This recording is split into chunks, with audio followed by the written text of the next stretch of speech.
कि दूसरा जन्म भी ले ले कोई नेता विपक्ष का, तब भी धर्म के आधार पर आरक्षण नहीं दे सकता। भारत का संविधान धर्म के नाम पर आरक्षण देने की इजाज़त नहीं देता है। ऐसे मुसलमानों में जो बैकवर्ड मुस्लिम हैं, पसमानदा मुस्लिम, उनको मंडल कमीशन में आरक्षण मिला हुआ है। और जो मुसलमानों में स्वर्ण जाति के मुस्लिम हैं, फॉरवर्ड मुस्लिम, शेख सैयद पठान, उनको 10% जो गरीब को आरक्षण मिलता है वो मिला हुआ है। लेकिन अगर 10% उसमें मिलने के बावजूद, मंडल कमीशन में मिलने के बावजूद कोई ये कह दे कि धर्म के नाम पर आरक्षण सारे मुसलमानों को दे दें, तो ये संविधान सम्मत नहीं है।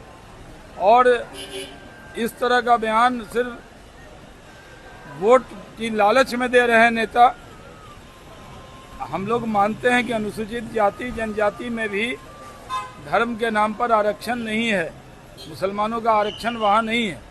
लेकिन ये लोग वोट के लिए कुछ भी बयान दे रहे हैं, वोट बैंक की पॉलिटिक्स कर रहे हैं, जिसकी प्रधानमंत्री ने भी घोर निंदा की। तीसरे चरण का जो मतदान हुआ उसमें काफी ज्यादा सुधार मिले है पिछले 2 चरणों। तो क्या लगता है आप लोगों के फेवर में? तीसरे चरण के मतदान में भारी वोट एनडीए के पक्ष में गिरा है। मैंने कल खुद भी वोट डाला था, सुबह सुबह डाल दिया था। और तीसरे चरण में मैंने वोट डाला, इसलिए वोट तो बढ़ना ही था। अच्छा, नितिन गडकरी, और अभी बातें पूरा नहीं हुआ तो नितिन गडकरी बीच में आप ले आए। नितिन गडकरी, और इसलिए जो तीसरे आप ही का सवाल है भाई, आपने कहा जो तीसरे चरण में जो वोटिंग हुई है, पांचों की पांचों सीट, अररिया, खगड़िया, झंझारपुर, मधेपुरा, सुपौल, सारी सीट एनडीए जीतेगी, भारी वोट से जीतेगी। जी, अब पूछिए। जेपी नड्डा, अमित शाह प्रधानमंत्री के दौरे पर तेजस्वी यादव ने कहा है कि आप लोगों को आपत्ति क्यों है, हार रहे हैं इसलिए बार बार वो बिहार आ रहे हैं। अरे बिहार आएंगे, हमारे पास नेता है, उनके बाद नेता का अकाल है। किसी को तेजस्वी यादव अपने हेलीकॉप्टर में बैठने नहीं दे रहे। और तेजस्वी यादव की तबीयत नासाज है, जवान आदमी है। जिस दिन से नरेंद्र मोदी जी को बूढ़ा बोले हैं, उस दिन से खुद ही वो कैंपेन नहीं कर पा रहे हैं। फिटनेस पर ध्यान देना चाहिए और हम उनको शुभकामना देते हैं कि जल्दी फिट हों।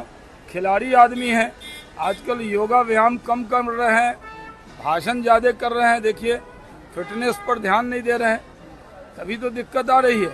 मोदी जी से कुछ सीखना चाहिए, तेजस्वी यादव जी को फिटनेस पर ध्यान देना चाहिए। तेजस्वी कह रहे हैं कि हम प्रधानमंत्री को रोड पर ला दिए, अब उनको रोड पे करना पड़ रहा है। हाँ, जिनकी 0 सीट है वो बड़ा बड़ा दावा कर रहे हैं कि प्रधानमंत्री को रोड पे ला दिए।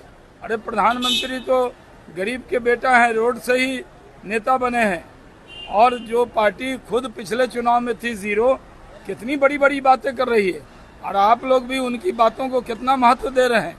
0 MP के नेता का भी आप बयान लेते हैं, हम 303 MP वाले हैं, हमारा भी लेते हैं नहीं।